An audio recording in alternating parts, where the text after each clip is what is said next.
Congratulations on being our first woman nominated to be Secretary of the Army. It's exciting, and I'm sure you are up to the task. As you know, fighting sexual assault in the military is one of my most important issues and requires a positive command climate where survivors feel safe disclosing their assault. Obviously, with the Fort Hood report, the Army has not been acquitting itself well in this regard. What's your current assessment of command climate, and how do you intend to improve it? Thank you, Senator Gillibrand, and thank you for your leadership on this issue over the years, as well as a number of others on this committee. I know this has been something you've been passionate about, and as a woman, I particularly appreciate that passion and focus. I read the report of the Independent Fort Hood Review Commission back in February, cover to cover, and when I was done, I was extremely angry and frustrated. I think the Commission's report, makes plain that the Army has real issues when it comes to this topic, and I think there's quite a bit of work to be done. I think it was very prudent of the previous Secretary to fully accept all 70 recommendations of the Independent Review Commission.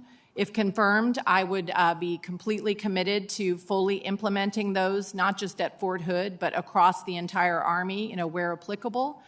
I think, the Army has started to take some steps that I think will improve the command climate, such as sending those cohesion assessment teams out to other installations, as I talked about. But I think there's more work to be done. And again, as I said in response to an earlier question, I think we need to put quite a bit of focus on prevention programs, but also really pushing a positive command climate down to the lowest possible level so that those junior enlisted soldiers, between 17 and 24, feel safe, feel protected, and are looking out for each other. Well, thank you. I'm glad you share my concerns, and I'm glad you have committed to implementing all the recommendations of the Commission, including taking sexual assault out of the chain of command. I think that will be something that President Biden's 90-day review will also recommend, taking those serious crimes out of the chain of command. And I hope you will continue to commit to implementing those recommendations as Secretary of the Army. Yes, Senator, and I look forward to getting the results of the independent commission that Secretary Austin directed. I will be very interested to see what recommendations they make. Me too. As chairwoman of the Personnel Subcommittee, I held a hearing 2 weeks ago on cyber personnel issues. Given the serious threats our nation is facing from Russia and China alone, having a strong cyber force is more important than ever. In the hearing and in my conversations with cyber experts, there have been a number of recommendations to strengthen our cyber force, including as part of recruitment and retention efforts. I'm asking for your commitment to work with me on these important issues to help create a stronger, more adaptable cyber force.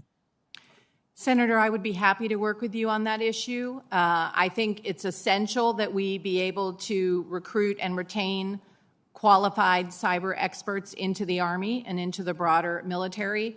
That can be challenging, as you can imagine, in terms of trying to compete with the private sector. So I think we need to try to think creatively about how we can bring that kind of talent and keep it in the Army. I agree, and we're working on some ideas, and so I look forward to getting your input on that as well. I also want to mention in my last minute the Army Combat Fitness Test.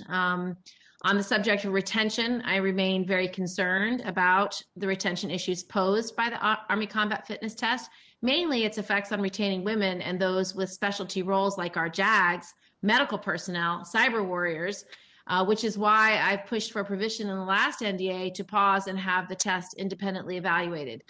May I have your commitment that you will keep me and my staff appraised on the results of this independent study? And can I also have your commitment that the Department of Army will be fully transparent in sharing any necessary data and information with me and my office regarding the ACFT?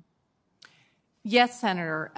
If confirmed, I would be happy to share that information with you. I know RAND is actually, I believe, undertaking that independent assessment. And again, I would want to look carefully at that myself. I also have concerns, obviously, about the implications of the test for our ability to continue to retain women, which we obviously want to do.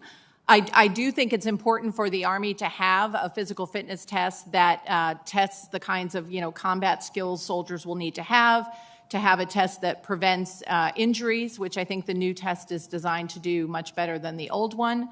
But we want to make sure that we are not indirectly penalizing anyone. And I think the Army's decision to, for example, allow women to do a plank rather than the leg tuck is a good example of adapting in a way that I think is helpful. I agree. Thank you so much, and good luck, and thank you, Mr. Chairman.